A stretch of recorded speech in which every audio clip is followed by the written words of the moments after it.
Okay, good evening, everyone. Thank you for joining. I know it's a beautiful day outside, so we appreciate your time, and we're excited to share this presentation with you. This is our second community meeting on the improvements to Ronan Park. My name is Keisha Ofeish, and I'm the project manager with BPRD. Before we dive into the presentation, I just want to quickly go over a few things about how tonight will go and what to expect. We didn't receive any requests for language interpretation tonight, but please keep in mind that this is a free service that you can request for future meetings. Next. Tonight's meeting is being recorded and will be available on the project webpage within the next week. So feel free to share this link with any neighbors who may be interested but couldn't make it tonight. It's boston.gov/Ronan-Park. I'll put it in the chat.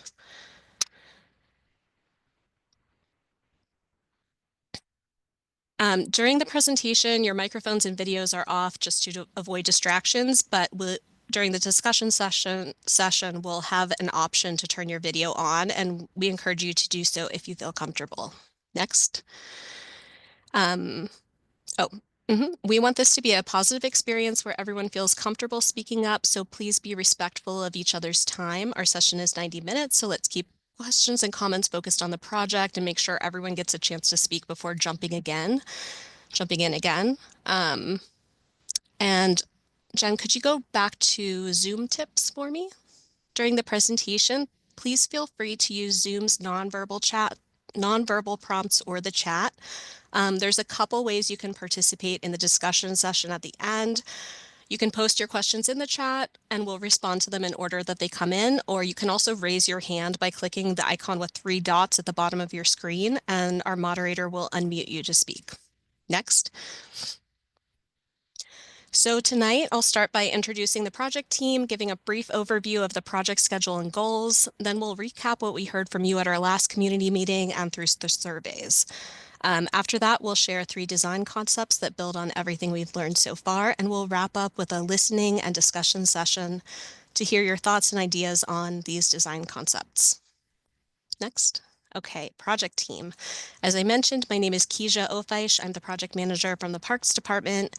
Also joining us, we have from Boston Parks, our Kathy Baker Eclipse, Director of the Capital Plan, and Steve Kriskowski, Program Manager. And Steve is our moderator tonight. Anthony Wynn is our Mid-Dorchester representative from the Office of Neighborhood Services. And our design team, who is presenting tonight, is Klopfer Martin Design Group, also known as KMDG. And from their team, we have Kaki Martin, Jen Ing, Melita Schmeckpepper, and Dora Mugaroa. All right. So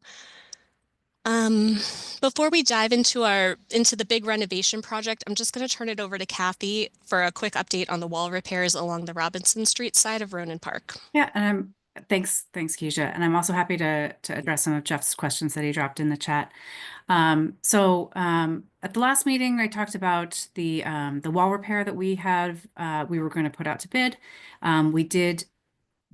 Since that meeting, we put it out to bid and we received bids, and we are in the process of awarding the contract to the low bidder, who is a contractor that we've worked with several times before successfully. So we are confident that we'll be able to perform this repair work with minimal impact to the park and minimal impact to the permits going on the field. So if you see some work going out there this summer in the kind of right center field of the ball field, that's what that work is. It will impact the pathway. That's where he's going to be mobilizing and removing material and staging, but it should not have a major impact to the field lights or the field itself. There is also a lot, as Jeff noted, there's also a lot of work going on at Ronan Park from a lot of different community partners. Artists for Humanity is working on a project that includes mural work and some benches. And we're coordinating closely with them to make sure that these are appropriate and in the right place, not going to impact any of our work, and that our work that Keisha is leading is really dovetailing pretty seamlessly into that work. So we're not removing any of their work, and they're not going to impact any of our work. Speak for the Trees is also working on a tree planting program. I think that I can't remember the exact date. It may have happened, or it may be happening very soon. But they're working on planting some trees, kind of beyond center field, and some other areas that won't impact any of the work that this team is preparing. So that was one of the things that we really steered them, so that we would have no interference and having to work around any newly planted trees. Um, the Friends of uh, of Ronan Park. I'm not. Maybe somebody else can speak to what the thinking is about that, because I'm not. It's not ringing any bells at the moment, but I know we've had several conversations with the Friends of Ronan Park, about several different opportunities. We are aware that there is a desire to acquire a parcel on Robinson Street adjacent to Ronan Park, and we are in the very preliminary stages of investigating that. But we'll see where that goes. Um,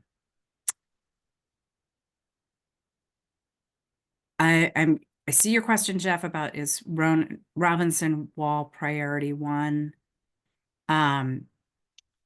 These are all kind of simultaneous projects, with the exception of the field. We don't have any plans for field renovations in the capital plan at the moment. And but it was renovated probably about 10 years ago. But it's something that we'll be keeping our eye on. We did do some minor fencing repairs there recently. So really, it's the wall is going to be happening the construction is going to start this spring, summer, and then some work will be going on with Speak for the Trees and Artists for Humanity, and then the big renovation of the playground and splash pad and the upper hill and courts will be happening in the next, I'd say, 12 to 18 months. I don't want to get too far ahead of Keisha's presentation. So um, Thanks, Kathy. I tried to summarize that in a comment just so it's, yeah, thank you. answered in the chat. And so the tree planting, they are small trees, and they are near the existing tree line beyond the center field, uh, beyond the pathway, between the pathway and further out from the field, in the center field area. And I don't have the exact tree species in front of me, but I can provide that. Great. Thank you. All right, next. Okay, so here's a quick look at where we are in the project schedule for this project, which is the upper park renovation and the basketball courts. We're fully funded with an estimated construction cost of $2.35 million. This is our second community meeting. We're excited to keep the momentum going. The design team and I will also be at Ronan this Saturday from 10 to noon for more of a casual pop-up session. It's a chance to connect with more folks and hear additional thoughts. So if you're around, please stop by and say hello, share that with your neighbors, etc. So after tonight, the team will use your feedback to shape a final design vision, which we'll share at our last community meeting in June. Then over the summer, we'll start putting together the construction documents, and we're aiming to go out to bid in spring 2026 with construction potentially kicking off as early as that summer. Next. Okay, so if you were at the first meeting, you might remember a few of these next slides, but we're often asked how design decisions are made. As a reminder, park design is guided by a few key factors. There's safety and regulatory guidelines like ADA, the goals of Parks and Rec, the City of Boston's priorities, and most importantly, community input, which is exactly why we're here tonight, to gather your input and guidance to help shape the rest of the design process. Next. The city has key priorities that we aim to address in every parks project, including delivering exceptional services, promoting green spaces, creating family-friendly areas, closing the racial wealth gap and building a healthy, safe city. Next. The Parks Department also has goals such as creating accessible, diverse, and balanced spaces, fostering meaningful community engagement, ensuring spaces are adaptive and resilient, and promoting connections. Next. Okay, so with that, I'll turn it over to Kaki and Jan from KMDG to start the design presentation. Thank you. Thank you very much. Great to see everybody tonight, and it's a beautiful spring night. And we're glad to be back. We've got a lot of content to share with you, so we're going to try to move through it efficiently and also have pauses to make sure that everybody's able to follow along and can ask questions along the way. So we'll be monitoring the chat, and we'll also have some pauses built in. So I'm going to start and then turn it over to Jen, and then I'll sort of wrap up. But first, we want to start with what we heard from you. We've already had a great meeting, and we also did an online survey. And so we're sharing with you graphically the content we heard. So the sort of thing we heard about the question around what your favorite things are to do in the upper part of Ronan really was top of the list was sort of just being there, enjoying the park, observing, having that view, the big trees, crossing paths with your friends and neighbors. Second then was the sort of play activities, basketball. A splash pad we know is very popular, and folks just moving, walking, dog walking, and the there have been some yoga classes and things out there as well. And then also, last but certainly not least, are the programming events that happen in the park. The live music and particularly summer programming seem to have also a lot of great response to that. If we go to the next slide. So this feedback includes, we have right now about 45 or so, somewhere in that neighborhood, the folks have replied to the Google survey. And so you can again sort of see the larger the dot, the more feedback we got. So play and recreation kind of in terms of wishes and about the future of Ronan, play and recreation got the most attention, making sure that the play areas are accommodating all people, all ages. Swings were still very important, updating the basketball courts and protecting the hill were some key points. And then over a very close second, trees and plants were a key response as well, with shade really standing out as a key wish for Ronan. More benches to gather, making sure that there are park features that accommodate all ages. And then everyone's very observant and has made notice of some of the drainage challenges and is wishing for improved drainage, that improved accessibility. And then programming, sort of, I think everyone is so compelled by what a unique place this is, and making sure that everything is, that the programming in the park reflects how special a place Ronan is. And then if we sort of map out a lot of the comments too, these were really helpful about just observations about, for example, that there are places as you approach the park where the play area is sort of partially hidden from view. Similarly, the overlook is sometimes hidden from view from the lower path. I think depending on your point of view, that could be a good thing or less good thing. A lot of common agreement that where the best view is to see the water, that overlook at the fourth bench is a really critical place. And I think also in terms of play, that there's the formal playground, but that the slopes of the hill also obviously play a role in contributing to the play experience here. Another really helpful steer we got from all of you is this desire line that's dashed here in red, that really is about wanting to move through, or people probably do move through a walk path from the basketball court to the Mount Ida and Marie Street corner. That's a really helpful steer. And then the popularity of the swings being really that all ages really, really enjoy the swings currently. Next slide. We showed you a version of this graphic in the last meeting. We've now have some more information regarding the tree health and assessment. You've probably already noticed that some trees are, that some trees have been removed. There were some safety concerns, and those were have been removed.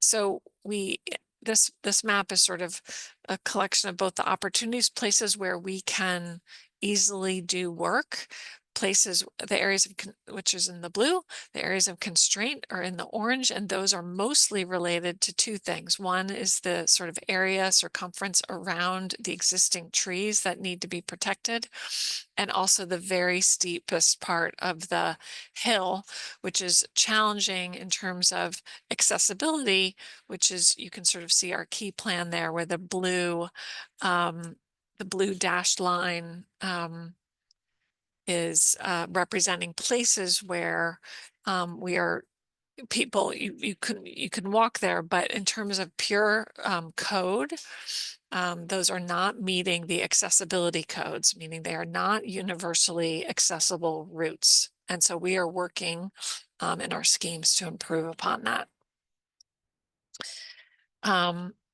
So project goals. This is a list of 7. It's a lot of really good goals, 7 goals. And we want to, we've kind of crafted these based on what we've heard from you, and we'll want to know, that's sort of maybe the first prompt question, if any of these goals don't resonate, or if you feel that we've missed a goal, you can add that into the chat. So the first is to make sure that there's an accessible path between the upper part of the park where we're working and the lower park. The second goal is to make sure that we're celebrating the views that are inherent in this incredible place, that we want to maximize multi-generational play, gathering, walking. We want to improve the basketball courts. A fifth goal is making sure that we're protecting the existing healthy trees and planning for the next generation of tree canopy, that we're making sure we're thinking ahead in that regard. Drainage issues, need to be addressed at the lower path, and that that there are sort of key essentials provided, trash receptacles, etc., that help the city maintain this place and help support the overall park experience.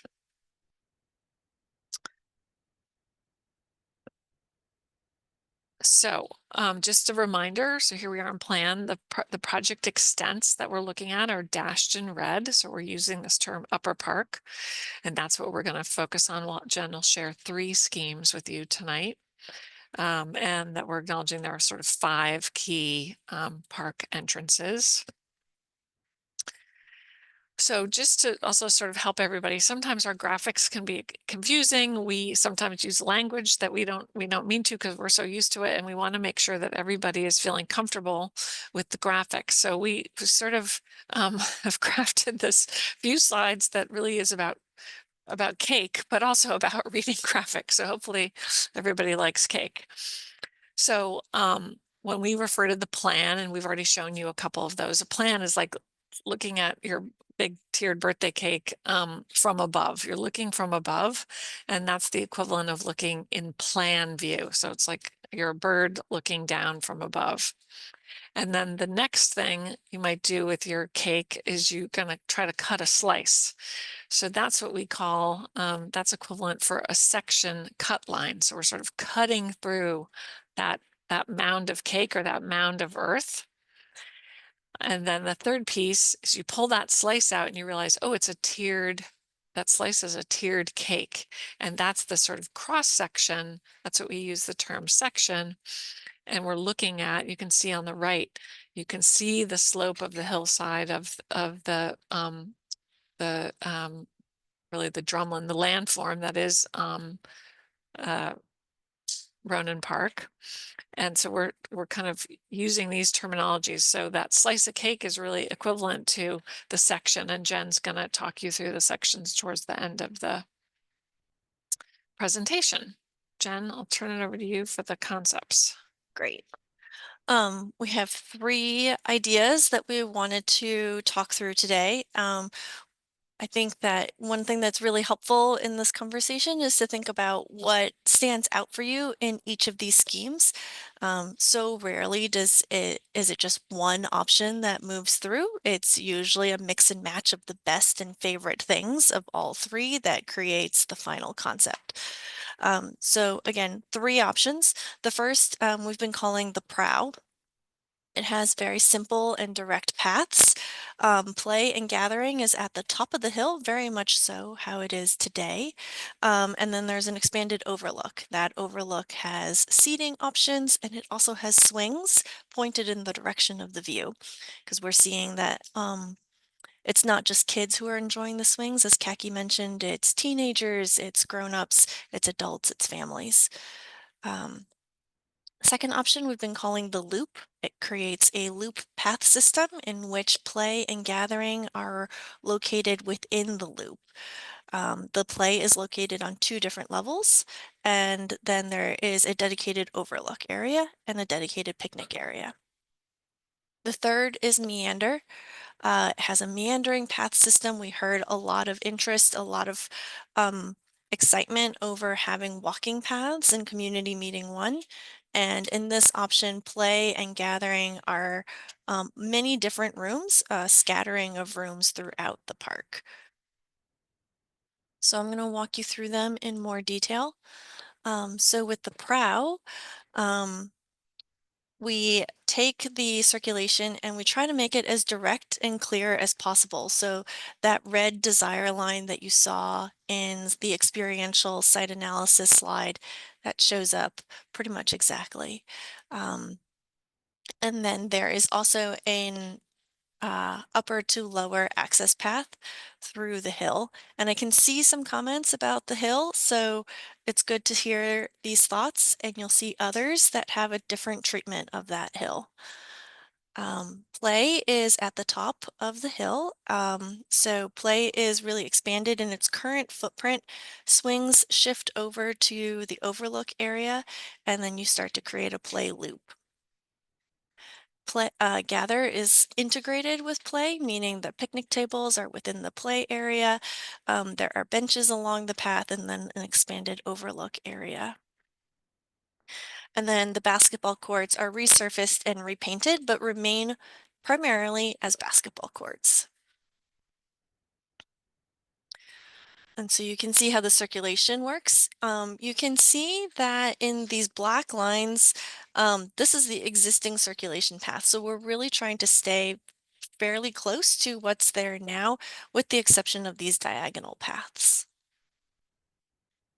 Trying to keep most of the programming at the top of the hill where it is the flattest. So before I move over to the second, are there any initial questions that you're like, I'm not totally understanding. Can you explain a little bit more? If you want to drop that question in the chat, we are happy to answer that. But also there will be plenty of time for feedback during the discussion period. It looks like Jeff has raised his hand. Okay. Hi, can I unmute? Great, thank you. Hi. Um, okay, no video, fine. Uh, the the pathway from the stairs from the basketball courts up are Mm-hmm. kind of a crumbling mess. The railings falling apart. I Mm-hmm. hope that that's part of the project. I don't know. I don't completely understand what kind of a walkway we're proposing, or if we could just put some work into the actual infrastructure that's already there.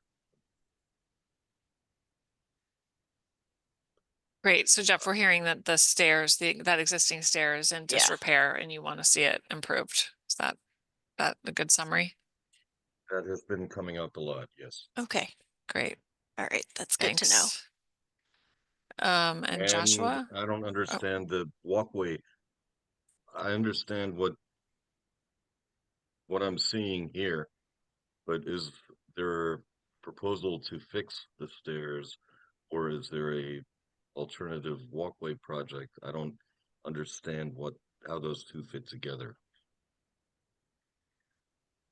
so I think it's a helpful comment about the stair, and we'll be looking into that further. And it's possible that it would be the repair of that. It's possible that it would be part of this project. Not yet confirmed, but that's why this is very helpful to get this feedback. So Steve, the moderator here, just a heads up, I changed the settings so if folks want to enable their video, they are able to do so. And Joshua, I clicked a button to ask you to unmute. Great. Can you hear me now? yes. Great. Thanks so much. Hey, I just had a question about the line that I'm seeing, which is a walkway, I believe, from towards the top side of the basketball courts down to the bottom, the new green line. Yes, the one being traced by the cursor. Yep. I know there had been a lot of feedback in the previous community meeting about the sledding hill and the use of that hill. I'm imagining that that would substantially interrupt that hill in a way that would make sledding more difficult. Can you confirm that that would in fact be the effect? We will show you a cross section of that shortly, Josh, and each scheme has their sort of, varying circulation diagrams, which is why Jen's focusing on this.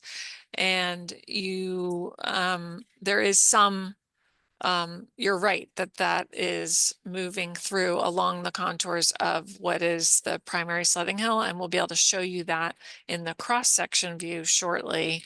And you can sort of help you sort of judge for yourself about whether it has impacts on sledding. Right. And I'll just say, we're trying to show you a range of options so that you can pull, again, your favorite pieces. It's a mix and match, just because let's say you like pieces of the prow, but you don't like the diagonal path, that's part of this. That's part of this discussion. I also saw a question from Sarah about existing trees. Yes. So we are trying to protect as many existing trees as we can that are healthy and mature, and also plan for new trees. And so in this plan, you're seeing you're seeing both things. You're seeing existing trees, which have the dot in the middle and are the lighter tone, and the darker tone with the plus sign in the middle are, a first pass at starting to add in proposed trees. In this scheme, I'll just say that the proposed trees are kind of favored towards Marie Street as a way to try to protect that view, right? The prow, it's really trying to highlight the view. They all are in different ways. In the second option, which is we talked about as the loop, we take that existing path system and we turn it into a complete loop. So we know that there are a lot of people who enjoy walking and dog walking, and maybe the loop system is something that would be appealing. We take the play and sort of rotate it a little bit on the slope, and what that allows us to do is to create play across 2 levels. And then we'll show you a section that starts to show what that looks like. In this scheme, we've separated play and gathering entirely. So play is focused more towards Marie Street, and gathering is focused more towards the overlook and the view. We have a dedicated picnic area, and we also have an open flexible lawn. So trying to maintain that program element that's there right now of kids really enjoying the lawn space. The hill here, you can see, is trying to be preserved as much as possible. And so taking that existing path that goes from Lower Park to Upper Park and maybe modifying that path a little bit in order to get it to get enough run or enough length to make it an easier walk up the hill. In this option, we take one of the basketball courts and we turn it into a multi-use court. So you can still play basketball on it, but you might also be able to play badminton. You might also be able to um, roller skate on it. It allows you to do many things. And so you can start to see that the circulation really changes from the existing, where again, the existing is in these black lines. That path that's parallel to Marie really pulls in and creates that loop, and it starts to widen. So instead of following the sort of natural top of the hill, it gets a little bit wider. And to Josh's earlier question, you can see that there are no new paths proposed in that largest piece of the hill. Correct. So that's a difference between the first scheme and the scheme. You start to see the new trees are scattered instead of being focused just on one side of the top of the hill. They start to, the new trees are also going down the hill as well.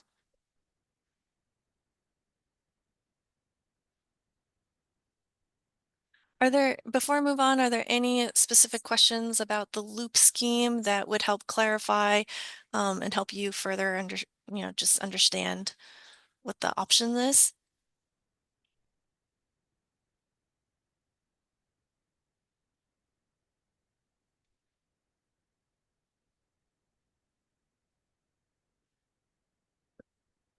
All right. For the meander, the third scheme, we have more of a sinuous path. So it's not straight, it's not diagonal, it's not a loop. It's really trying to make use of a long, slow walk. The play is in 3 separate rooms. There is a small room for 2 to 5, a larger room for 5 to 12, and a splash area, and then also a swing area also facing in the direction of the view. Gather is also sprinkled throughout the site. Some of it is connected to play, some of it is on its own, such as this pod, which is for game tables. The overlook becomes more of a destination with swings, picnic tables, and seating. And then there is also um, the slope of the hill starts to become a little bit more gradual so that the hill isn't quite as steep. And you'll see a section so that then you can see how we're trying to maintain that height and also make that slope a little bit more fun. We take the path and we slightly change its starting point. And so you can see this is kind of the Goldilocks version. This is the medium version on the hill, where there is a little bit of an impact to it, but we're trying to not slice it or cut through it. And then for the basketball courts, we resurface the basketball courts, we repaint them, and we take one of the smaller half courts as a multi-use court. So preserving full court basketball for the 2 larger courts.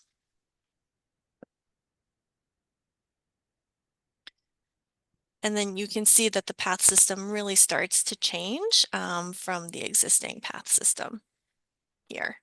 And then trying to not to still maintain that full sledding capacity.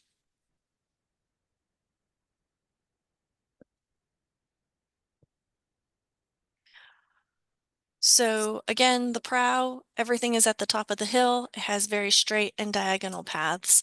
The loop has a loop system, and play starts to level down the slope while still maintaining the hill as much as possible. And the meander scheme takes play and it sprinkles it throughout the park as well as gather. So you have many different opportunities. We've been talking about the section here. Here is a way to start to compare the impacts of the plan against each other. So this is a long slice that goes from Marie Street through the top of the hill, down the slope to the lower path. And so you can start to see that in the dashed line, this is the existing hill. So you can see in the loop scheme where we try to preserve it as much as possible, we are trying to keep it exactly how it is. In the prow, the play is all at the top, and then gather is integrated.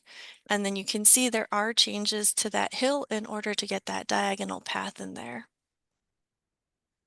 In the loop, play is towards Marie Street, gather is towards the overlook with an open lawn. And then in meander, play is throughout the park as well as gather. And you can start to see that there are changes to that slope. There's a little bit of a change in order to get that path in there, not as extreme as what you see in the prow. And then that slope is a little bit more gentle, so people can have that secondary informal overlook still on the lawn. There's some great observations happening in the chat, so thank you, Oh, everybody. great. Keep them coming. It's very helpful. And then Jen, you're going to show the shorter cross section. Correct. So this is the cross section that gets you from Mount Ida to Percival. So in the prow section, play is at the top, and you start to see this constellation of paths that are crisscrossing. The loop, here you start to see the 5 to 12 at the top of the slope, and then a 2 to 5 area down the slope, and you start to see it expanded in the short direction. And then in meander, play and picnic and gather is all um, part of it and in multiple rooms. So we thought the sections side by side help you to compare, help you to sort of understand the trade-offs between the different plans. Happy to talk through them and happy to come back to them if it is helpful. Maybe we could move on to precedent as well. Well, let's just see. Yeah, are there any questions about the plans or the schemes? Again, the comments in the chat are really helpful. Are there any specific questions that anybody wants to ask about what Jen just covered? There was a question in the chat from Adam about the specifically in relation to the loop and meander schemes that they seem to be less accommodating of the identified desired path. So wondering if we're basically setting itself up for it to eventually maybe be removed. So maybe you can speak to how, depending on how this Yeah, Dora, I'm reading it as Adam sort of saying if the meander and loop schemes are that there was an identified path, right? Which the prow scheme, it was that red dash line in the plan that I set up. I want to just make sure, Adam, we want to confirm we're interpreting your comment question. The red dash line, the prow is the scheme that really very directly responds to that piece of feedback about that desire line. And Adam, you are maybe raising the question about whether or not the other two schemes are sort of going to continue the issue of not having that desire line be met.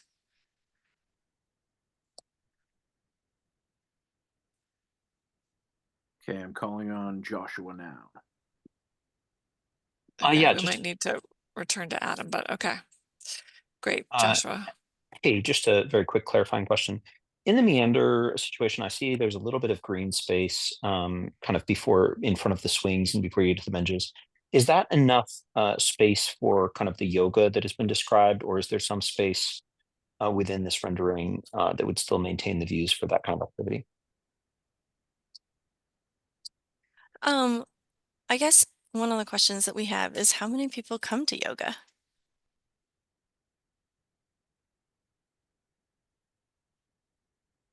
I mean, I think I'll say that generally there is room, whether it's that exact location. To Jen's point, it may really be dependent on how large of a gathering it is, but there's certainly space in the park for yoga to continue, I think, frankly, with any of these Yes. schemes. All three schemes have space at that overlook, but they're varying degrees because we weren't quite sure how many people are coming to yoga. And Jen, Sarah in the chat has just said 10 to 15 the one time she went. So okay, all right. So that's a good group then. But I think that's can be accommodated. I think that can be accommodated, frankly, in any of our schemes, even if it's not exactly in the location maybe where it has been happening. Eleni has a question, Jen, about she'd like to know how the various circulation paths would work for kid bike riding. Tons of kids ride their bikes around the playground, but could definitely use some more space rather than a path directly around the playground spaces. Yeah, we were thinking about kid bike riding in the prow. So you see that there's a secondary path, and we're trying to keep that fairly not, not steep. There's a little bit of grade change with it, but you could imagine that kids would be able to loop around the top of the hill. And hopefully that is something that is interesting. And the loop scheme also sort of, and I think the prow and the loop scheme both allow a little bit of independence so that a caregiver could be up sort of at the top at the play and kind of for the most part be able to keep eyes on a child looping out a little bit further away on their own, but Right. not too far. And then Adam, I think, Yep, yeah. Adam, you should be unmuted. Thank you for your patience. Sorry about that. I think Adam said that his sound is not working. No, it's on now. Oh, It's now on. it is. Okay. Yeah, if I might, so we were talking about the size of the lookout and the crowds that can congregate up there. Mm-hmm. I think that from the years of looking at my house looks out at that, and I think that I would say it's a safe bet that no matter what size we build that lookout, they will come. Mm-hmm. It's one of those things where it can only handle a certain size crowd. And so like people don't target it as a place to congregate if it's only X size. And if Mm-hmm. it were bigger, it probably would attract larger groups having, family cookouts or family gatherings Mm-hmm. or community gatherings. So really it's probably just a matter of what we feel is a reasonable size for that location. But yeah, I've seen some groups that are way too big for that space trying to squeeze into it. Okay. Yeah. All right. Yeah, we're trying to keep the magic of the hill. So, not thinking about, not really putting forward ideas around like big group pavilions or family cookouts at the lookout area, but trying to acknowledge that maybe somebody would want to sit at a bench, maybe somebody would like to swing, maybe somebody would like to picnic, and so trying to provide that range of opportunity throughout these options. And then Josh is asking a question about whether or not the Meander scheme is offering the largest total playground of the three. My answer to that is no, not necessarily. And that really, you should think of all schemes as having kind of fairly equal amounts. What does happen when you separate out the play is that it doesn't allow for as much maybe possible overlap of safety zone. Sometimes we can overlap a little bit, which can kind of make things a little bit more space efficient. But I think at this stage, there isn't a need to feel that one scheme over another is offering a greatly significant more or less amount of play value. They are distributed differently, and there are some, the loop offers this kind of bi-level play experience that's all sort of contained or connected. They're offering different things, but in terms of play value, I think it's for the purposes of right now, they should be thought of as equal.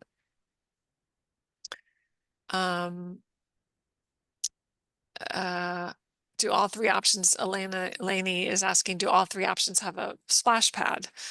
And yes. Yes, they do. And so thank you for those eagle eyes. The prow does have space for a splash pad. It just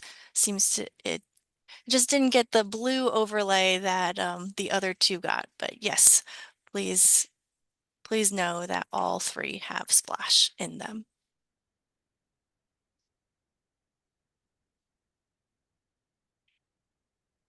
Great.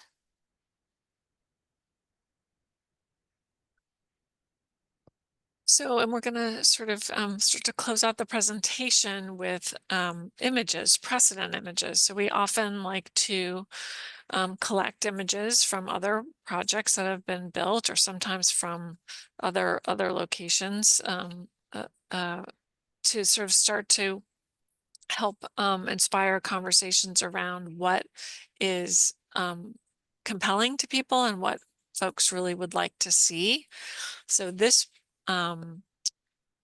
page is showing slides both on a hill, sort of incorporated into a hill or a slope, much like you have at Ronan, or a slide that is attached to a piece of equipment. Swings in the upper right, 3 different types of swings. The kind of individual swing experience like you have out there now. There's also options for larger sort of group or nest swings, and then similar but kind of more for a paired swing, where you can see sort of a parent able to swing with the child in a really lovely way. The next row shows large kind of group spinner, a very large kind of spinner climber piece. Rockers, kind of seesaw rocker spring experience. Different types of climbers are represented on this page, sort of more of a wall experience, which is sort of like a version of a kind of an easier sort of rock climbing experience with footholds or holes for your feet to climb up. Or right in the middle there is a net climber, so sort of scrambling over rope net. Stepper experiences, sort of, you can see on the right, on the middle row, kind of a spring experience, so sort of that helps work on balance, similar to the balance walk on the bottom row. That same kind of experience of experience of sort of learning how to balance. Then things like the tunnel and the hangout den sort of offer both sort of somewhat of a swing or somewhat of a kind of smaller place to a less kind of active play, but a place for maybe more social play that's happening. And along with that, left ideas about things that encourage imaginary play as well, which you see on the bottom left. And I want to just make clear the note at the upper right, some of these images are not shown on rubber, but the expectation here is that all of the play equipment will be on poured rubber surfacing. And the next slide, examples of that rubber surfacing, and there's so many ways to play around with rubber surfacing, with color, with pattern. And these are a few examples here. And then to the questions about water play, there are also so many ways to imagine a splash pad. On the upper left, you see 2 examples of sort of more of a mist experience. Water play can also come in the experience of something that's more like a water table. So kids are not really moving through the water, but in fact are interacting with water. They're able to dam things up and let things flow. And it's more of a kind of play, active play with your hands experience. The bottom row, you see in-ground spray, so water that just shoots up from the ground. Or a loop, you see those rings, you can kind of move through the loops with kind of misters coming at you. And then bottom right is something that's more like a shower with water coming from above. And the next, so the sport courts, we can also, like with the play, there's sort of a lot of opportunity to have the sport courts actually also be a place for other games. You can see that particularly in the middle with the numbers, or kind of a version of hopscotch. The graphics can be more tame, like the bottom row, or the on the bottom left, or more colorful and reflective of, some ideas that you all have as a community about what you'd want to see. In the upper left image, you're seeing both rubber in the playground. Jen's outlining there with the 2 trees in it, that's rubber. And then in the right-hand side is the basketball court, and that's actually in the south end. You can see the sort of frogs. That's all imagery that's taken from a very beloved mural in the south end.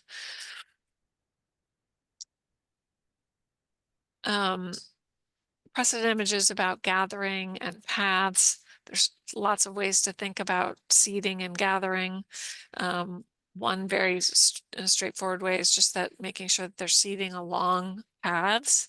We also always want to make sure that there's seating that is in positions that allows caregivers to watch children playing. We also want to make sure that we're providing benches under shade. Tiered seating there on the upper right allows sort of different ways of sort of sitting, then allows you to sort of be up a little bit higher and gives you a little bit more prospect. Tables and gathering, we want to make sure that we can accommodate sort of smaller and larger groups. So game tables with chairs, you can see in the bottom 2 images, and then on the right, seeing picnic tables that accommodate, for snack time or a birthday party, an informal gathering in the park. So we've already had great questions and great comments, but we want to now sort of open it up again to questions and see if we can. These are all great comments. I'm just sort of pawing through for questions. Yeah, thank you to the parents who are advocating with their kids. It's really great to get your children's opinions.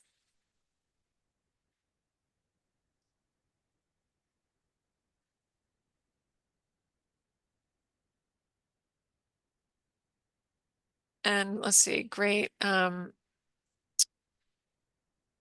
see. Great comments about ideas for the rubber surfacing. Sarah, thanks. Yes, for your 4-year-old. I'm glad she's participating in the meeting. That's great. Jeff's asking a question about the painting, the basketball courts.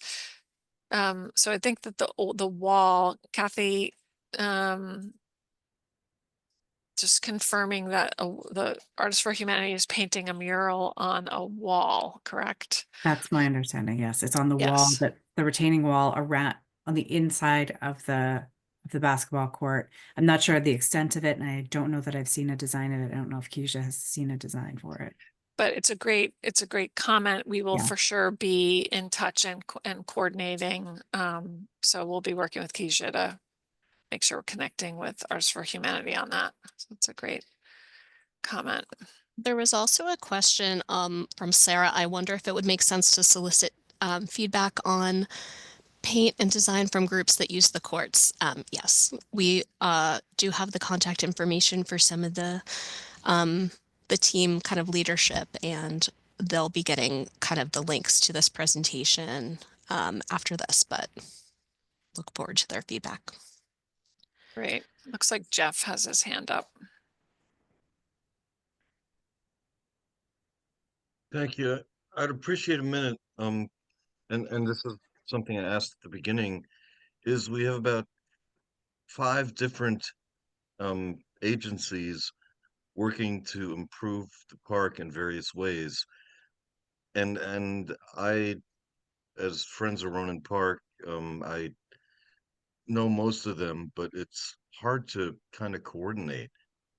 Artists for Humanity, Speak for the Trees, Friends of Ronan Park, the dog park, Boston Parks and Rec, even talking with Boston Police about the vandalism that's going on. It doesn't seem like we have a room where we could communicate everything together, because it seems like even you don't know what the mural's going to look like. which we know about because we've been to the meetings for Arts for Humanity and the mural proposals on the basketball court. I would really like it if we could somehow all get coordinated a little bit better. So I think, Jeff, you know, all as we're the landowner, so we are the final approval for all of these things. And the design meetings for the Artists for Humanity mural, um, frankly, we don't have time to go to all of those. And seeing the final plan is what they should be presenting to us. They work with the community to develop an idea and develop the concept, build consensus within the community, and then bring that to us.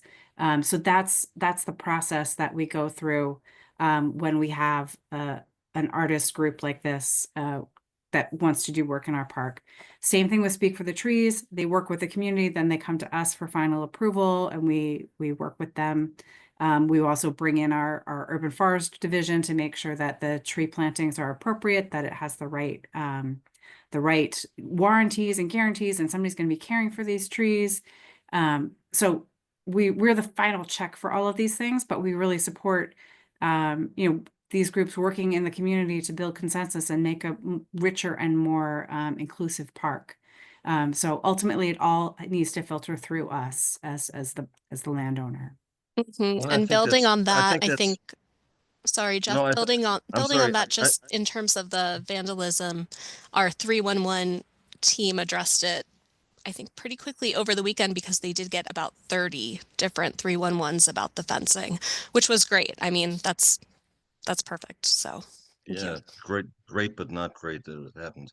But listen, we appreciate all the work that's being done. Just coordinating the efforts seems a little bit skew sometimes, and there's no overview. And for the stakeholders, the people who live and recreate in Ronan, it's a little frustrating that we don't know whom to speak to, and who has the great overview of what is going on. So I hope you understand the frustration some of us feel. I can appreciate that's working with city government can sometimes feel opaque. I think Keisha is a great resource, and anything that comes to me about Ronan, I go to Keisha and make sure she's aware of it. So we're really, you know, we're trying to coordinate and make sure that all of these different pieces come together in a really in a seamless way as possible, and make sure that they are anything that anybody's introducing into the park has a level of stability and ruggedness that can really withstand being in a public environment with very little oversight. It is just the nature of city government that you know, we have limited resources, but you can always reach out to the Parks Department. You can reach out through 311, that gets triaged and gets distributed to the right group within parks.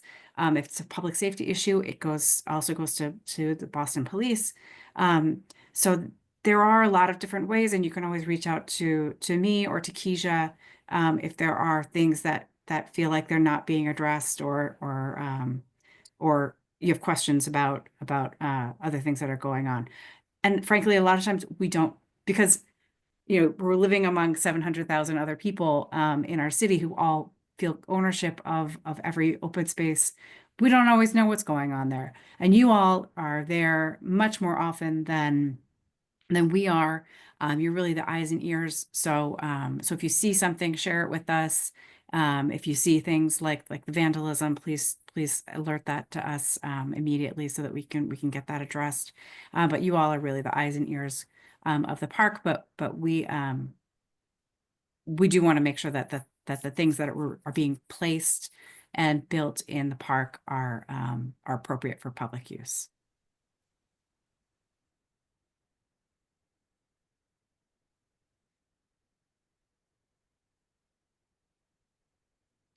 Maybe we can use our remaining time. We have a series of discussion questions. And if we don't get to all of them, we also have them in the survey. there's not that many, but it might be nice just to understand not only in the chat, but where people's priorities are landing. And I think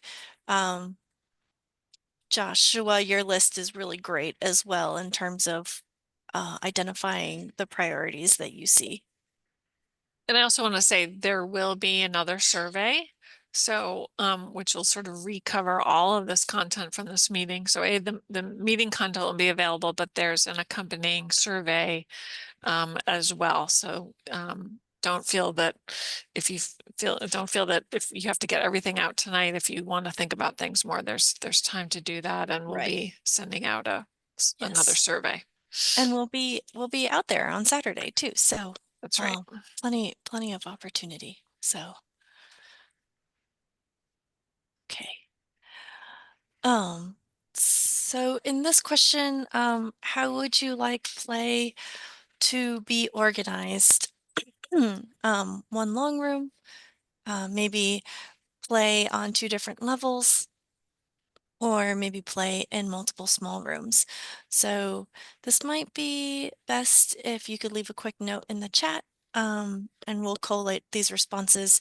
We also have this exact same question in the survey as well, if you feel like you want to think about it.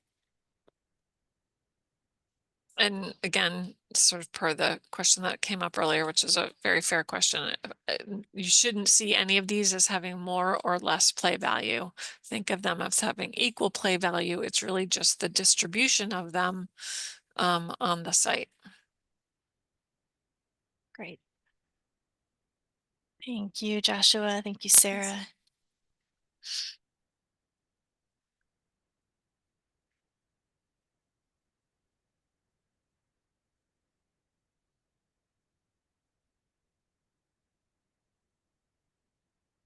Okay.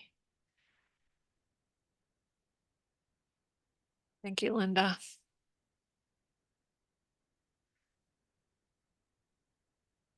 Roberts came out early on the loop and he's sticking with it.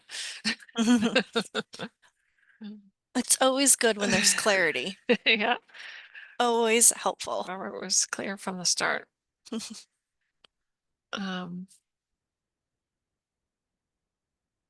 Great. Let's move on to the next question, Jen. Yep. So how would you like to experience play and gathering? In the PROW, play and gathering are pretty much integrated with each other. They're all in the same space. In the loop scheme, play and gathering are separated from each other. Yes, there is seating within the play area for caretakers, or potentially scattered and in small rooms.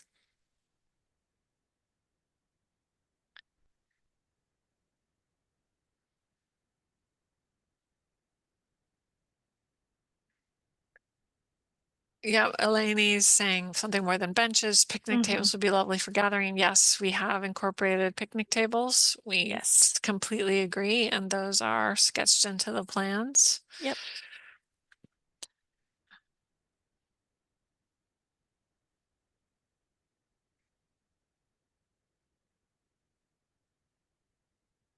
Great. And Adam, thank you for your feedback about being able to see kids, especially as kids start to transition to wanting more independence. It's nice to be able to watch them while they're still stretching into that independence.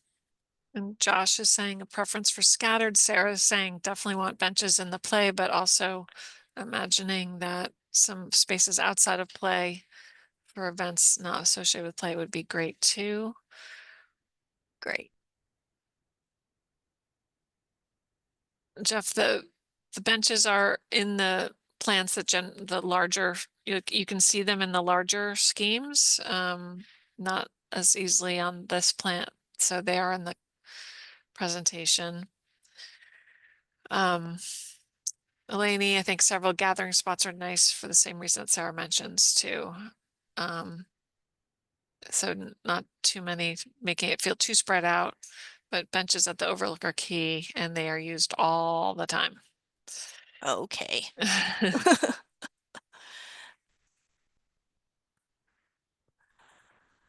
I think that there was some chat sort of earlier in the evening about the basketball courts. And so, yes, in order to have the multi-use court, we would imagine that you could still play basketball. There just might be a few more lines that give opportunity when basketball is not in use, but sounds like basketball is very popular and pretty much always used.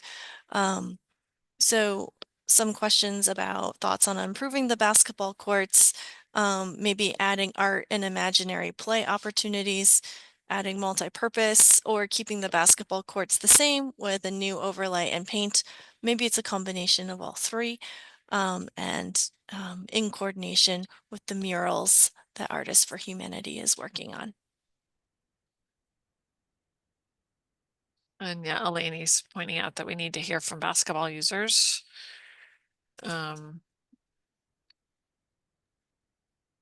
We are hoping we will come across some basketball users on Saturday as well. But we do That's have, right. I have been in touch with Beantown Slam. He is on our distribution list, so we will make sure to get their feedback. I think that's the right thing to do as well.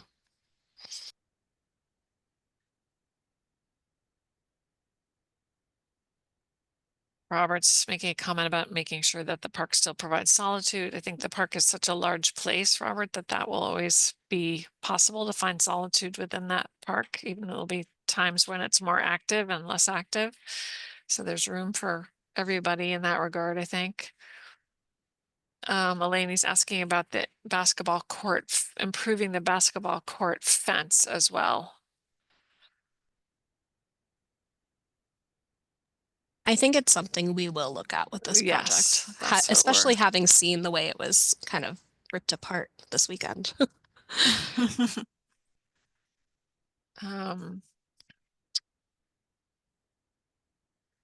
Jeff's saying he thinks Beantown Slam has moved somewhere else now. Asking that question. Josh is suggesting multi-use is great, but that both basketball courts do end up in use, so they will need to be accommodated when needed. But if they could accommodate other things, that's great. All right. So I did see and they need to be leveled. Okay. This feels key. I did see some comments about adding tennis also. I think, one thing to just be considerate of if we were to add tennis is that tennis has a different fence requirement than basketball does. And the two do not always mix very well together in an informal setting. So, that's something to consider if tennis is a high priority.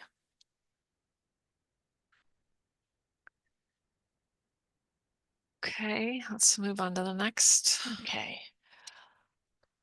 I think that we received a few comments about this as well, but just trying to understand what type of play is rising to the surface.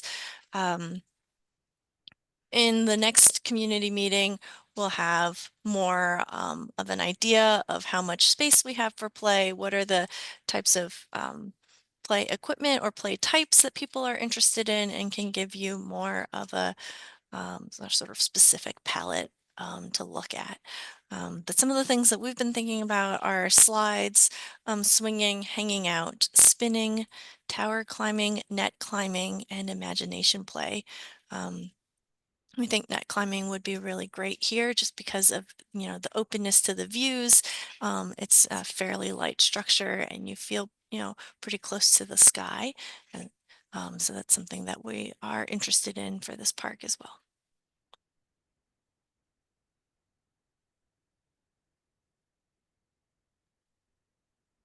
Any play comments?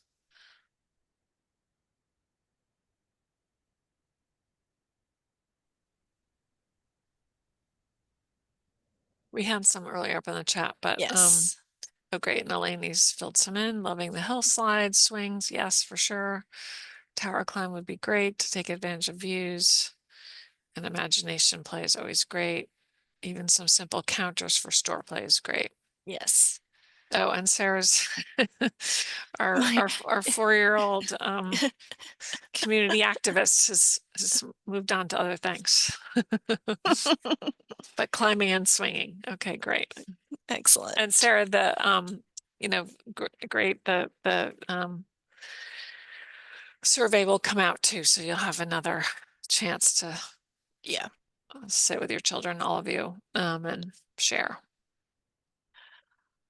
So this is the survey. It kind of goes through some of the questions that we had talked about. If there's anything that you weren't able to get out tonight, or you feel like you want to sit with the ideas a little bit more and then give more consolidated feedback, there's a bit.ly link here and then also a QR code, and we'll also forward this along to everyone. And we'll be on the park on Saturday. So please join us. I want to just sort of acknowledge that Jeff has a couple of more questions. I can answer those. Great, So, Keisha. and Jeff, you can expand on the vandalism repair if you need to, but whenever you see any damage in a park, addressing it to 311 is really the best way to do it. We do very actively watch that queue, and our maintenance team who does watch the queue is aware of this project that is in this engagement process. So they're like especially attuned to anything that comes up for Ronan Park. Trash receptacles, putting in new rat-proof trash receptacles that are not kind of open to the sky are a part of this project as well. I do understand there's like a desire for more as well. So that is definitely something that you will be seeing in our final design. And then as for the flagpole, I think that's something that the design team and I will study in section in terms of height. I think your comment this past Sunday was in terms of the height. The park used to have a much taller flagpole and it was a little bit more kind of special about the park. So that is something that we will study in section and look at. We will send email reminders about Saturday. Eleni, thank you for your note about the missing drainage cover. And for anything that does not seem to be addressed by 311, you can also direct to me during this process as well. So I will make note of that for them. Maybe there's one question from Robert in the chat that maybe Jen and Kaki could answer about, could you clarify the precedent images of the play equipment that you've shown? It's not, the precedent images are not our design. They are just examples of structures that we could consider for this park, or types of structures, types of play. Yeah, types of play. That's right. So color schemes and all that are relevant to whatever parks they are shown in. Anyway,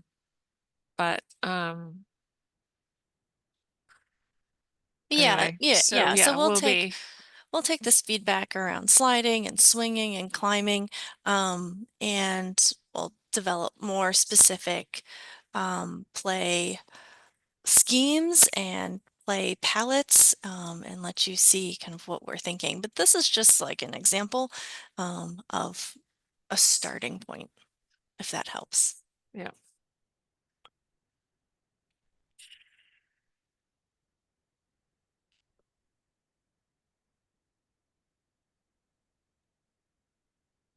I think there were just a couple of questions earlier or comments about the splash pad drainage not being quite functional and there was a fix, etc. And just to be clear, we would be installing new drainage, new splash pad system with this project, so we wouldn't have that continued issue.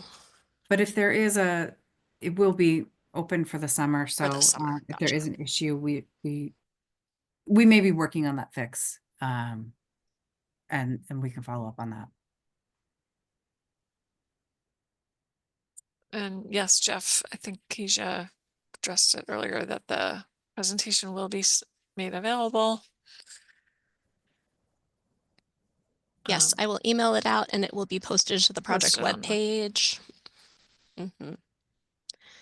Great. Yes, please take your time reviewing and let us know your comments through the survey, or you're always welcome to email me. I'll put my email in the chat. Jen, you want to put the survey thing back up? There we Just so go. everybody- Yep.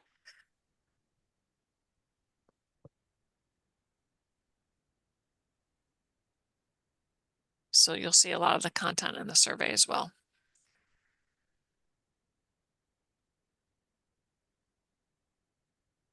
Perfect. Thank you. Okay, we'll leave this up for a minute or two while kind of we close out the meeting, but I want to say thank you again for joining us. I know it's a beautiful day, so we really appreciate your time on the computer. We hope to see some of you this Saturday at our pop-up in the park. Again, it's from 10 to noon. It'll be very informal. You'll have the chance to, draw on our plans, point to things in the park, etc. So in the meantime, please check our project webpage for updates and feel free to email me with any questions or comments. And thank you. And let me just interject myself real quick. In addition to being your moderator, I am also a program manager with the Boston Parks and Recreation Department. And I would like to invite you all to watch Captain America Brave New World August 5th at Ronan Park. So please come far and all, come enjoy your park, and I'll be there and we'll have some popcorn for you. So link in the chat. I'll share the flyer once I have that completed with the Friends of Ronan Park, and I hope to see you guys all there to enjoy the park with me. Thanks, Oh, Steve. it That's a sounds great like plug. fun. Oh, that's great. Like August 5th sounds very far away from now. Got to put the work in now, right? How about next weekend? Yep. Next weekend sounds good too. Great. So we hope to meet some of you in person in the park this Saturday. Thank you very much for your time. Thank you all.